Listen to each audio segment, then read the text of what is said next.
He cheated the hangman. The last words of Hermann Göring, October 15, 1946. 10:44 p.m. Nuremberg prison, cell number 5. In less than 2 hours, the most powerful Nazi alive would hang by the neck until dead. The noose was already prepared. The gallows were already built. The witnesses were already waiting. Outside, the night was cold and silent. Inside that prison, 10 men sat in their cells, knowing that before sunrise they would be dead. But one of them, the most powerful one, was not afraid. He was not praying. He was not crying. He was waiting. Hermann Göring had a plan, and before he died, he left behind words that would shock the entire world. This is his story, his final hours, his final words. Before we begin, if you are new here, welcome to WW2 Final Verdict. This channel is dedicated to one thing: the final moments, the last words, and the untold stories of history's most notorious figures. Every week, we go deeper into the moments that history books skip over. No mercy. Just the final words of a man who refused, even in death, to give his enemies what they wanted. To understand what happened that night in Nuremberg, you have to understand who Hermann Göring actually was. This was not just another Nazi officer. This was not some bureaucrat who signed papers. This man was one of the most powerful human beings on the planet for over a decade. He was Hitler's second in command, the founder of the Gestapo, the most feared secret police force in history, commander of the Luftwaffe, the entire German Air Force, a decorated World War I flying ace with 22 confirmed aerial kills. He was a war hero before he was a war criminal. At the height of his power, Hermann Göring controlled the economy of an entire empire. He personally oversaw the looting of art and treasure from every country Germany conquered. He wore custom uniforms dripping with medals, uniforms he designed himself. He lived in a massive palace called Karen Hall, while millions of people across Europe were dying in concentration camps. He threw lavish parties while Jews were being rounded up and murdered. Fellow Nazis feared him. Allied commanders respected him. Even his enemies admitted. This man was dangerous. Churchill once called him the only interesting Nazi. That was not a compliment. But by 1945, everything had collapsed. The Luftwaffe had failed to protect Germany. The Allied bombs were destroying German cities one by one. Hitler had retreated into his bunker, and Hermann Göring, the man who once stood beside Hitler at the height of Nazi power, was sitting in a prison cell in Nuremberg, wearing a simple gray uniform, waiting to be judged for crimes against humanity. The fall from power had been total. But even in that cell, Göring was not broken. The Nuremberg Trials began in November 1945. 21 surviving Nazi leaders sat in the dock. Journalists from around the world packed the courtroom. Cameras recorded everything. The world was watching, and from the very first day, one man dominated the courtroom. And it wasn't the prosecutor. It was Göring, while the other defendants sat with their heads down, broken and defeated, some of them visibly trembling. Göring sat upright, alert, watching everything. He had spent the months before the trial reading thousands of pages of documents, studying the prosecution's case, preparing his defense. He cross-examined prosecutors. He challenged evidence. He argued. He laughed at questions he found ridiculous. He was completely unafraid. American prosecutor Robert Jackson, one of the most brilliant legal minds of his generation, was reportedly left speechless by Göring on more than one occasion. Captain Gustave Gilbert, the prison psychologist who met with the defendants daily, wrote in his diary that Göring was the unquestioned leader of the Nazi defendants, dominating and dividing them, bullying the weak ones, coaching the others on what to say. When asked directly if he regretted his actions, if he felt any remorse for the millions who had died, Göring reportedly smiled and said, I regret nothing. We were soldiers. We followed orders. The victors always put the losers on trial. He was not broken. He was not afraid. He believed history would one day vindicate him. But on October 1st, 1946, the verdict came. Guilty on all 4 counts. Crimes against peace, war crimes, crimes against humanity, conspiracy. Sentence, death by hanging. The courtroom fell completely silent. Göring sat absolutely still for a long moment. Then he stood up straight, turned and walked out of the courtroom without saying a single word. No reaction, no emotion. As if the verdict meant nothing to him. Because in his mind, it didn't. After the verdict, something shifted in Göring. He immediately sent a formal letter to the Allied Control Council, not begging for his life, but demanding a different method of execution. He was a soldier, he argued, a military commander. He had served his country. He deserved to die by firing squad. A soldier's death, not the rope, not the hangman's noose like a common criminal or a murderer. The request was denied without discussion. They would hang him, like the others. On October 7th, 9 days before his scheduled execution, his wife Emmy came to visit him for the very last time. It was a brief visit. Guards stood watching as the two said goodbye through a thick glass partition, unable to even touch each other. Emmy wept openly. She could barely speak.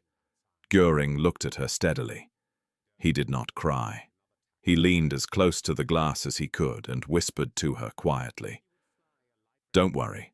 I will not hang. You have my word." She pulled back and looked at him.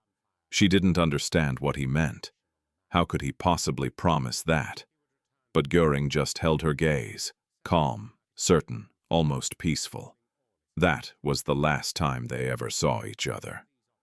Later that same evening, back in his cell, Göring spoke quietly to the prison doctor during a routine visit. He said, "I have seen my wife for the last time. Now I am dead."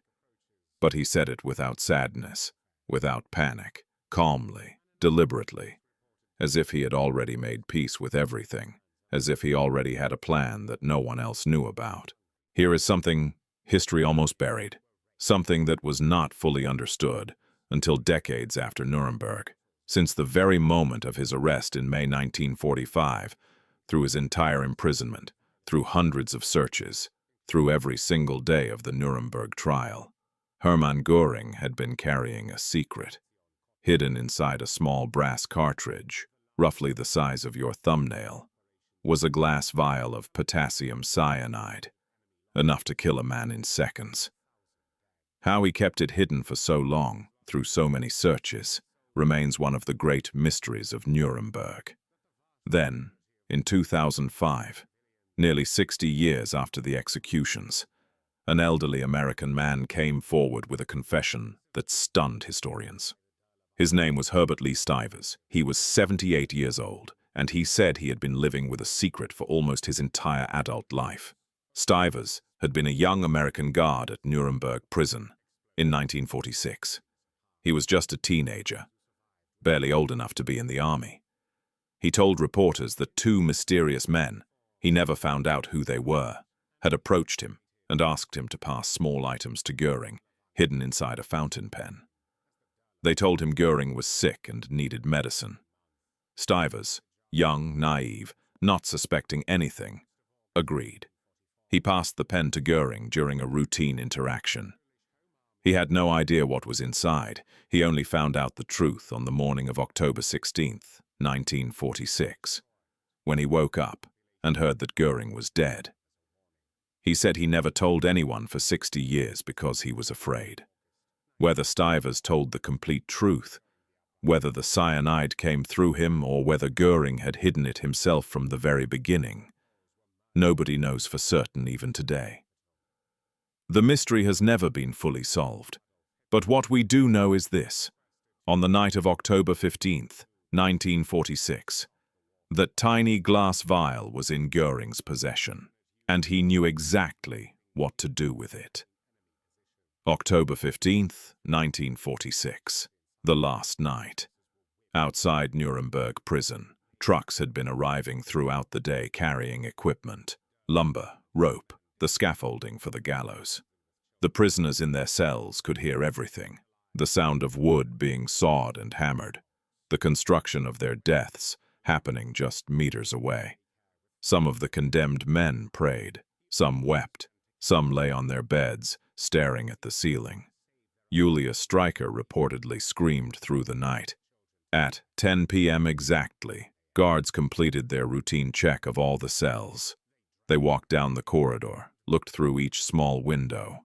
Cell number 5, Hermann Göring, lying on his cot, eyes open, breathing. He nodded slightly at the guard. Everything appeared normal.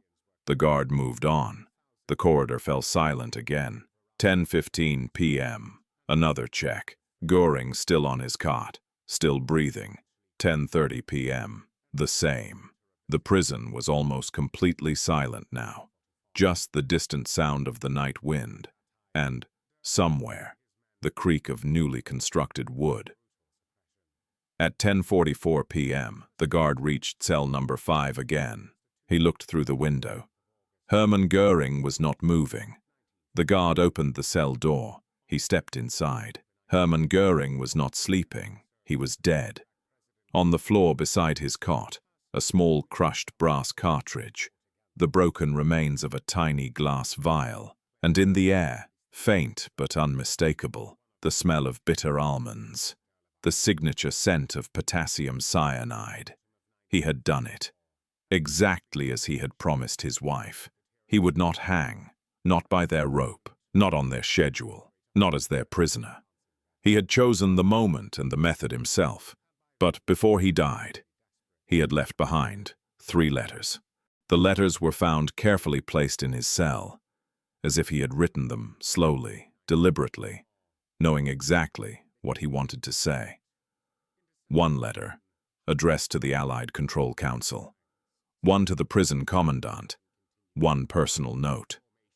In his main letter, the one addressed to the Allied Control Council, he wrote clearly and without any trace of remorse. He wrote, "I have always had the capsule of poison on my person since the time of my arrest. It was in my riding boots at Mondorf and during the entire trial. I had 3 capsules. I hid one so it would not be found during a search. I gave one to my wife at my last visit. And I had the 3rd in my possession. I did not wish to be executed by hanging. I was ready to be shot. I also would have had no objection to the death penalty in some other form. The only objection I had to hanging was the fact that it is not an honorable form of death for a soldier. I feel no moral obligation to submit to my enemy's justice." And then, the final lines. "I have always kept the poison capsule on my person. I find it tasteless in the extreme to stage our deaths as a show for the sensation-hungry reporters and photographers. I feel not the slightest moral obligation to submit to a death sentence by my enemies. I proceed to the hereafter with joy and regard death as a release." He signed it simply, Hermann Göring. No apology, no remorse, no begging, no final prayer for forgiveness. Even in death, he refused to give them what they wanted. The next morning, October 16th, 1946, at precisely 1 a.m., the executions began. One by one, the remaining 10 condemned men were led from their cells to the gymnasium where the gallows stood. Joachim von Ribbentrop was first, then Wilhelm Keitel, then Ernst Kaltenbrunner, then Alfred Rosenberg, then Hans Frank, then Wilhelm Frick, then Julius Streicher, who had to be dragged screaming, then Fritz Saukel, then Alfred Jodl, then Arthur Seyss-Inquart. 10 men, one by one, the drop of the trapdoor, the snap of the rope. By 2:57 a.m., it was over. Cell number 5 was empty. The most powerful Nazi at Nuremberg, the man they had all been most afraid of, had never stood on those gallows. He had denied them that moment. In his own mind, in his final act, Hermann Göring had won. Hermann Göring died at 10:44 p.m. on October 15th, 1946. He was 53 years old. He was never hanged. His body was photographed, placed in a coffin, and cremated, along with the bodies of the 10 men who were executed that night. His ashes, along with theirs, were scattered in a river so that no grave could ever become a shrine.